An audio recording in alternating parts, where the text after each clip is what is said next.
Thank you, everybody who has reached out and prayed for Holly while she was in the hospital. It was a really scary thing. She was having some spasms in her throat, and I couldn't figure it out. So went to the ED just to see what was going on. And while she was there, she started coughing up blood. Super scary thing to figure out. And she spent the night in the hospital. They did a scope, and they found that there was some sort of like an ulcer or some sort of something in the esophagus itself that like a little lump inside. So it was causing it to spasm, which caused a lot of pain, and that actually ruptured, and that's where the blood came from. So she's doing great, feeling much better today. They gave her some medicine to help heal that, and then she's got some follow-ups to do. They did a biopsy. They don't think it's cancerous because the blood work came back normal, but she's still going to get checked up on and make sure that everything's good to go. So thank you guys so much for all of the prayers, all of the phone calls, all the messages. It means a lot, especially those of you who are praying for us. Thank you, thank you, thank you for that. It was a stressful time, and I didn't realize just how stressful it was on me, right? Like, I was fine, cool, calm, and collected. Like, okay, we're going to get through this. I had a lot of other stuff going on. I had a huge project due for the Stanford program. I had a paper I had to write and some peer reviews I had to do. At the same time, I had to prepare for this big meeting that we had with a prospective client for the app, and then finalizing a deal with the school system to implement the app as well. So just a lot of stuff that I had to get done. And then with Holly being sick, you know, that's definitely a scary thing when your spouse is going through something like that and there's nothing you can do to help them.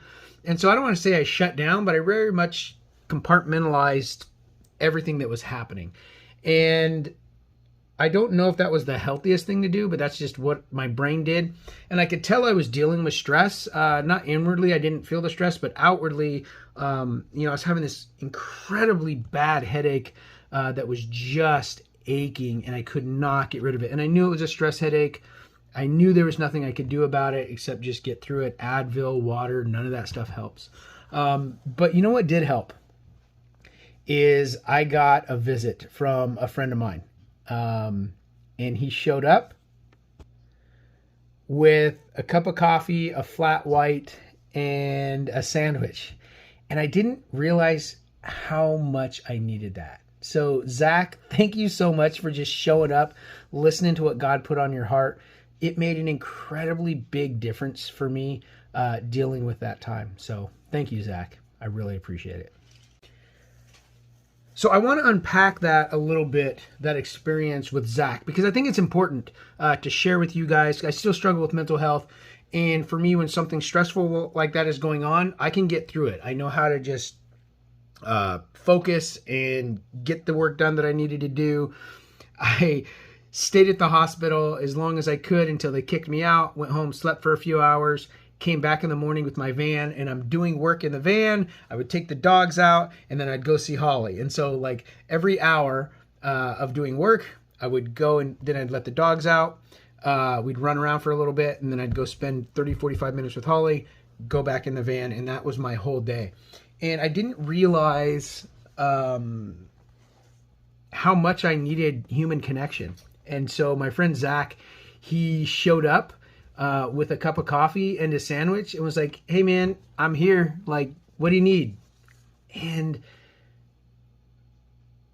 I remember coming out of the doors because they said, "Hey, Aaron, there's somebody here in the lobby with some food. They wanted to see you." And I was like, "Who could this be?" Because he didn't call ahead of time. He just showed up. And when I went out there, he's like, "Hey man, I got some coffee and a sandwich. I just wanted to check in on you and see if you needed anything." And in that moment, like, all that burden that I was carrying just melted away. And that human connection, because I very much felt like I was fighting this all alone, even though I know you guys were supporting us. I know you guys were praying for us. But the fact that he showed up with just a coffee and a sandwich, that was the first time through that whole episode that I got emotional. I got really choked up, and I must have hugged him for, honestly, like 4 or 5 minutes. I just hugged him And it was really cool. He didn't let go of the hug until I did, and so that's a really big tip. I try and do the same thing. If somebody wants to give me a hug, I try not to ever be the first one to let go. Just give them that time they need for that hug, and that was a game changer for me. It brought me back to my emotional being, to where I had to address the emotions that I was having and talk about it and process through it in that time. And I did that with Zach, and it was incredible just to sit there and just talk with him. That human connection is so important when we're struggling with something, even though we feel like we have it all together, which I have it all together, right? I know how to do this. I know the steps I need to take. I know the process I need to do to get through the moment, but I wasn't experiencing the moment, and that can be detrimental. And so Zach really helped me to experience the moment, get in touch with what was really happening in reality, and I felt so much better afterwards. So thanks, Zach. Okay, so it worked, but why does it work? All right, so here we're gonna break into some brain chemistry here, and I'm gonna share with you guys why that worked. So number one, a sense of community, right? We all need that sense of community, that there's people out there that care for us and are fighting for us. And so when Zach showed up, it brought that community. Even though I knew the community was there, I knew it was there, but when he showed up, it brought it right into my face, right? Like that was my community, my tribe showing up like, hey, let's go to battle. And so number one, that was incredibly encouraging. Number two, that first hug, getting that hug from Zach was incredible. So getting a hug is the best way to boost oxytocin. And oxytocin is a chemical that we produce in our brain that helps us experience the love emotion. And so it's also the chemical that's released when a woman gives birth. She gets a super dose of oxytocin, which helps her bond with her new baby. And women who don't get that boost, sometimes they will suffer like postpartum, things like that, because they're not getting that boost of serotonin chemicals that help you bond.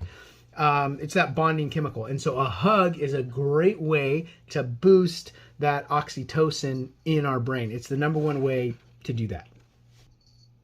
So I also got some dopamine hits because I was able to share with him about some of the things I had accomplished along the way through this process, which helped me realize and remember it as well. So I got a little bit of that dopamine hit, which I hadn't noticed before because I was just accomplishing goals and pushing through and not taking time to resonate on it and reflect on it. So by sharing that with him, I got some boost of oxytocin, which helped me complete more tasks, the schoolwork that I needed to do, and get ready for the upcoming meeting that I had today. And then serotonin. I got a boost of serotonin as well. And so serotonin is the chemical that helps us to know our place in our tribe, right? It's kind of like our hierarchy chemical. So when we receive an award and we share that with people, it boosts our serotonin levels. When we're included in group activities, it boosts our serotonin level. When we are recognized for being part of a group or being helpful in a group, it boosts our serotonin level. And so when Zach was there, he shared with me how going on the mission trip really helped him, and he thanked me for that. And so that boosted my serotonin level. So I got 3 of the 4 chemicals that I need for good brain health in those few minutes that I had with Zach, and it was incredibly important. So if you want to support a friend or a family member who's going through a hard time, just go sit with them, man. Bring them a cup of coffee and a sandwich, and just share how much that they have impacted your life in a positive way.